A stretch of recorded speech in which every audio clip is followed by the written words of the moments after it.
এয়া আমি ত্ৰিমূৰ্তি আহিছোঁ। ত্ৰিমূৰ্তি কোন কোন জানিছেনে? এইজন দীপ, এইজন ফোনত ব্যস্ত হৈছে কিয়? ইমান ব্যস্ত নে? এইজন চিত্তৰঞ্জন। আমি আমাৰ বুঢ়া গোহাঁইত হোমপুৰা আছে, আজি তাতে আহিছোঁ। আমি পাহাৰৰ ওপৰত উঠি আছোঁ।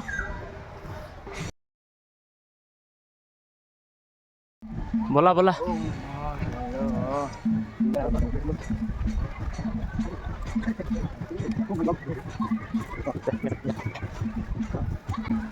ঘৰৰ পৰা আহিলা দে। ভাগৰ লাগিছেনে? ডেকা চলি কি ভাগৰ লাগে আৰু?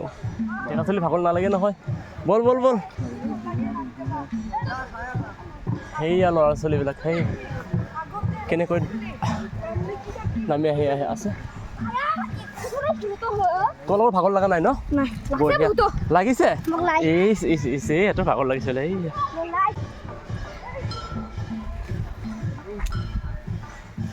কেনে চিত্ত? অ' চিতু। জয় শিৱশংকৰ ভোলানাথ মহাদেৱ বাবা। আমাৰ চিত্ত সেৱা কৰিছে।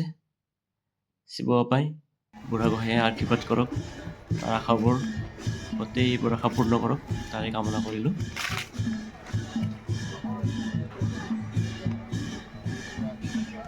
ইমান ওখ, ইমান ওপৰত আমাৰ বুঢ়া গোহাঁই আছে। পূজা কৰি আছে বুঢ়া গোহাঁইক। ইমান ওপৰত বুঢ়া গোহাঁইক পূজা কৰি আছে। দা কিবা ওলাইছে নেকি? চনটো চাই আছো। ভিডিঅ' কৰি আছো। বান খালে বাৰু। হয়, কিবা কিবা দেখাই আছে এইফালে চনটো। কিমান কিমান ন চনটো? 1347। হয় দে, এনেকুৱা হাতৰ বাহিৰে বেলেগ আৰু আমাৰ বহুত পুৰণা বুলি গম পালোঁ। হয়, এই যিটো আমাৰ ইয়াত মানে মেইনলি আমাৰ এইটো শিৱ পূজাই বুঢ়া গোহাঁই। হয় হয়। গতিকে এইটো আমাৰ কেতিয়া স্থাপন হৈছিল গম পোৱা নাই, তথাপি আমি আজি শিল এটাত মানে লিখি থোৱা দেখা পাওঁ যে এইটো বোধহয় 1347 মানে ভাস্কৰাব্দতে এইটো মানে স্থাপন কৰিছিল আমি দেখাত। গতিকে খুব পুৰণি স্থান আৰু আগতকৈ আজিকালি মানুহ বা দৰ্শনাৰ্থী বহুত মানে ভিৰ হোৱা দেখা যায়। গতিকে প্ৰথম অৱস্থাত হয়তো কম আছিল। গতিকে এতিয়া আহি মানুহ খুব তাৰ জনপ্ৰিয়তা আহিছে আৰু হয়তো ইয়াত আহি মানুহে কিবা ফল লাভ কৰিছে নিশ্চয়। সেইকাৰণে আমি দেখোঁ যে দিনে দিনে ইয়াত ভক্তৰ ভিৰ হোৱা দেখা যায়। আমি সুদূৰ একেবাৰে আমেৰিকা ইংলেণ্ডৰ পৰা আহিলোঁ বুলি ক'ব পাৰি। সুদূৰ আমেৰিকা ইংলেণ্ডৰ পৰা আহিলোঁ। বহুত ওপৰত উঠিছোঁ আমি।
হয়।